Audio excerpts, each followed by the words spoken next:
Kaya nga kung sino man nagsalita nun, sinungaling. Kasi ito, pinapakita ko yung video na kung saan sineserve sa akin yung warrant of arrest. Binabasahan ako ng Miranda rights.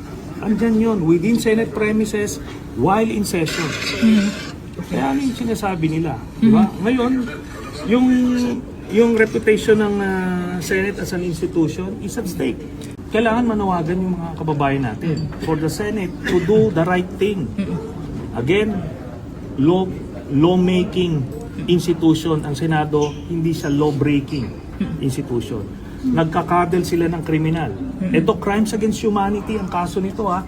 Libo-libong pinapatay nito and lahat tayo saksi buhay dyan. Okay? Yun nga lang isang taong magpapatay ka, huhuliin ka na eh. Murder na yun eh. Conspiracy to commit murder. Ito pa, libo-libo. On national TV pa yun.